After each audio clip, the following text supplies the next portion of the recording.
pull out patient's PIC line, which is like a central line. So I need things, and I'm in the supply room.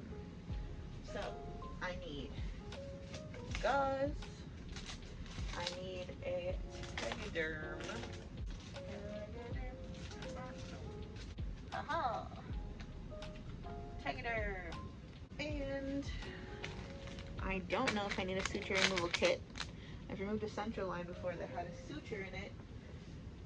So I'm gonna see if I need to remove a suture. May as well bring all the things I may need.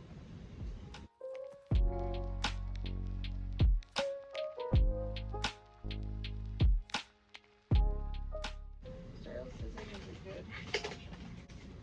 Sterile scissors it is. So we've got our sterile scissors to remove if there is a stitch, to remove it. We've got our gauze and we've got our tegaderm. Now I gotta remove the PIC. Wish me luck. So I just had lunch and now it's about 3 o'clock. On the weekends I'm here till 6:30, so I gotta go up and write all my notes because we just finished rounding.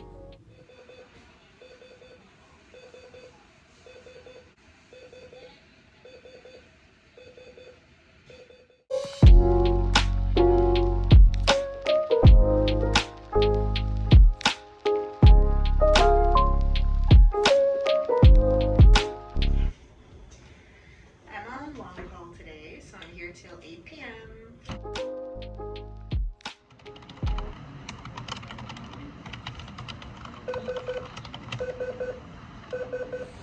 first nice day forever. And rounds haven't started yet, but it's 1 o'clock. So guys, today was really cool. I actually saw a patient who was getting all this workup done in hopes that she would be able to be put on the transplant list. And she actually got listed. So with all of the workup that we've been doing over the past 8 days, there was a meeting today where the heart failure specialist and transplant specialist went in and presented the patient, and the patient actually got accepted to be placed on the transplant list. And I learned that there are several different statuses that a person can be at. So there's status 1, 2, and 3, where you don't leave the hospital, versus status 4, 5, and 6, where you can go home and you're on medications at home. So for this particular patient, we were talking about potentially placing this person on status 2. Their heart and the function of their heart is so poor that it's not safe for them to go home, and so they should stay in the hospital to be monitored. And the other factors that go into it include like your body size, your blood type. So if you had, say, a blood type like type A, then you have options to receive a heart from someone with type A, type AB, and type O blood. So the potential for you to actually get a transplant is actually higher than, say, someone who has a more rare blood type like type O, which can only give from type O, can only receive from type O, or if their body is a unique kind of body that you don't see. So people who are on the shorter side or more average height and size get hearts faster because there are just more people who are like that. Versus if someone is especially significantly tall, like 7 foot, like 6'5", 6'3", there's not as many of those people out there, so they would probably have to wait longer to get a heart. So it was super cool to learn about this and to see the heart failure specialist actually provide this information to the patient, because not only did I learn all the stuff I just taught you, but I got to see how to give this information to a patient, and it's heavy, it's emotional, and the doctor that I saw do it honestly was an amazing example for how to do that. And me wanting to go into cardiology and potentially to heart failure because I really like heart failure, it was like, wow, like I would be so down, because I think transplant medicine is so interesting and it's so different from just regular cardiology by itself, even though cardiology by itself is awesome too.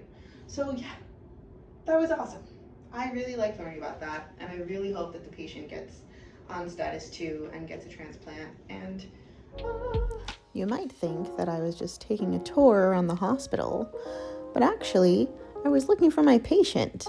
I had to talk to him about his insurance and if he could afford the life-saving medicine that we wanted to send him home on, and I could not find him because this hospital lets the patients walk around wherever they want.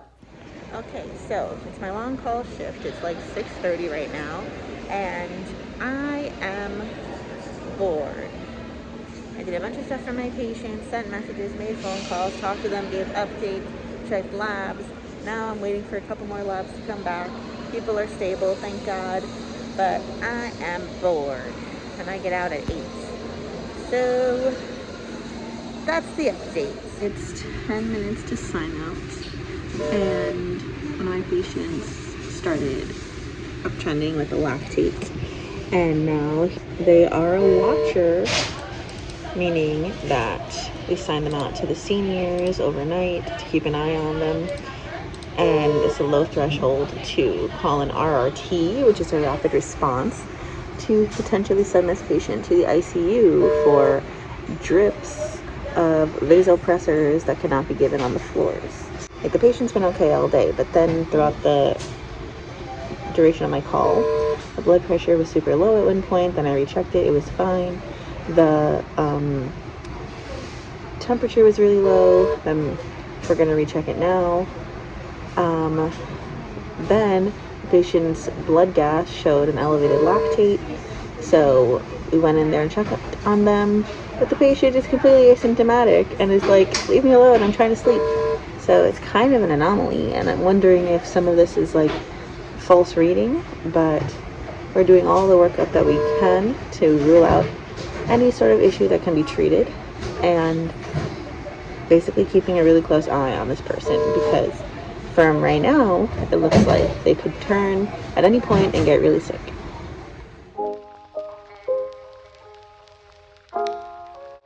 You are tonight, right? Nope. And now I'm going home. It's literally 8 o'clock, so I need to get some dinner, shower, and go to sleep pretty soon.